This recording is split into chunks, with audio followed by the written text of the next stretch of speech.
বৃহস্পতিবার রাতে আশিঘর ফাঁড়ির অন্তর্গত বৈকুণ্ঠপুর জঙ্গল লাগোয়া তেলিপাড়া সংলগ্ন এলাকায় একটি রাইস কুকারের গোডাউনে অগ্নিকাণ্ডের ঘটনা ঘটে। ঘটনায় পুড়ে ছাই হয়ে যায় গোটা গোডাউন। স্থানীয় সূত্রে জানা যায় একটি কেবলের তারে শর্ট সার্কিট হয়, থেকেই এই অগ্নিকাণ্ডের ঘটনা ঘটে। আগুন দেখে তৎক্ষণাৎ খবর দেওয়া হয় দমকল ও আশিঘর ফাঁড়ির পুলিশকে। ঘটনাস্থলে দমকলের দুটি ইঞ্জিন এসে আগুন নিয়ন্ত্রণে আনার চেষ্টা চালায়। এরপর আগুন নিয়ন্ত্রণে না আসায় পরে আবার 3টি ইঞ্জিন ছুটে আসে। প্রায় 5 থেকে 6 ঘন্টা দীর্ঘ প্রচেষ্টার পর আগুন নিয়ন্ত্রণে আসে। তবে কী কারণে আগুন লাগলো তা এখনো স্পষ্ট নয়। কি ঘটনা হয়েছে, কি দেখলেন? ঘটনা তো এখানে আগুন লাগছে, কিন্তু আমরা বাড়ি এখানে তো ওই দিকে যাচ্ছিলাম, দেখি একটা কালো ধোঁয়ার মতো উপরে উঠে আসছে। তারপরে আশেপাশে গোডাউনগুলোকে চেঁচামেচি করলাম, সবাই আসলো। সাথে সাথে আমরা থানাতে ফোন করার ব্যবস্থা করলাম। তবে থানা আবার ফায়ার ব্রিগেডকে ফোন করে 2-3টে ইঞ্জিন নিয়ে আসলো। এটা হলো রাইস কুকারের গোডাউন। এখানে রাইস কুকার তৈরি হতো এবং পাড়ার এখানে আমাদের আশেপাশে মহিলাগুলো কাজ করতো এখানে। যাই হোক, মহিলাগুলো যখন আগুনটা লাগতো তখন ছিল না, তখন কাজ করে সবাই বাড়ি চলে গেছিল। এখানে সিকিউরিটি গার্ড 2জন ছিল ওদের মানে কোম্পানির, তারাই জানে যে কি করে আগুনটা লাগছে। আমার মনে হয় শর্ট সার্কিট, এখানে লাইনের কাজটা বেশি হয় তো, এই জন্য মনে হয় আগুনটা লাগছে এখানে। কখন ঘটনা এটা? এটা প্রায় হয়ে গেল 1 ঘন্টা পারে হয়ে গেল একটু। আচ্ছা, কয়টা ইঞ্জিন আসছে দমকলের?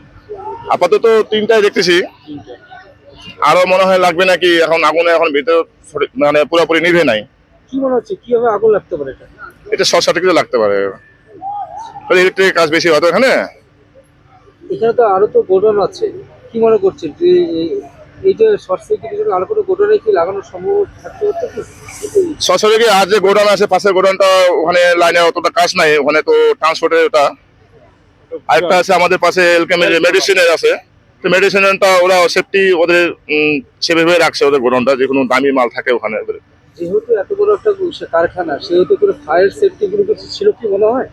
ফায়ার সেফটিতে এসব দেখা যাচ্ছিল না, পুরোপুরি গোডাউনে খালি মানুষের রাস্তা কিছু রাখে নাই, যে আগুন নিবানোর জন্য একটু গুলি রাখতে লাগে, কিছু রাখে নাই। মালিক এখন কিভাবে গোডাউনটা বানিয়েছে মালিকই জানে, প্ল্যান পাসটা কি করে পাইলো উনি।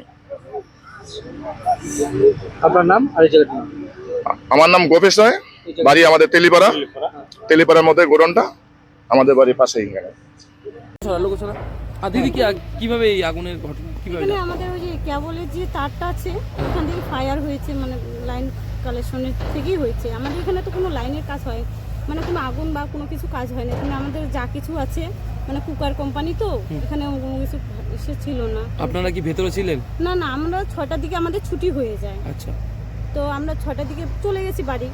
6:45 এরকম খবর পাইলাম যে এখানে আগুন। আপনারা কি কাজ করেন গোডাউনে? হ্যাঁ। কতজন কাজ করেন আপনারা? আমরা মহিলা মনে করো 5 জন কাজ করি, ছেলে 2জন, 7 জন, মালিক নিয়ে 8 জন। মালিক নিয়ে কি রাখা হতো? কি গোডাউনে কি রাখা হতো? Rice cooker. মানে এখানে কি বানানো হতো? হ্যাঁ, এখানে বানানো হয়। মানে তোমাদের মানে চীন থেকে, মানে বাইরে থেকে আমাদের এসে মানে কুকারের পার্টসগুলো চলে আসে, আমরা এখানে সেট করি। আচ্ছা, তারপরে শিলিগুড়ি বিভিন্ন জায়গায় দাও?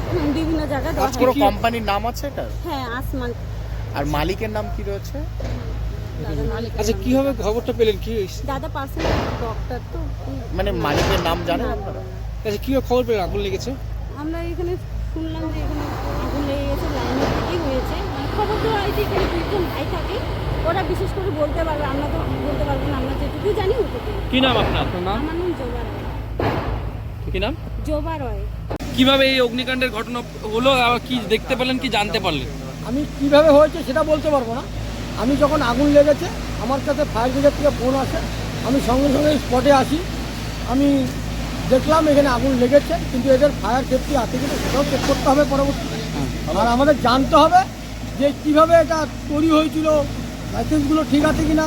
আমি প্রধানকে ফোন করেছি, মিতালি মালাকারকে, ওনাকে আমি পুরো ব্যাপারটা জানিয়েছি।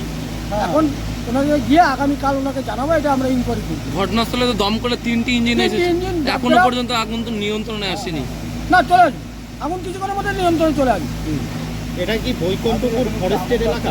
না, এটা ডাকগ্রাম টু এলাকা, বৈকুণ্ঠপুর ফরেস্ট। তারপরে এটা ডাকগ্রাম টু গ্রাম। এখনো পর্যন্ত পরিস্থিতি কি দেখছেন? পরিস্থিতি নিয়ন্ত্রণে চলে আসছে।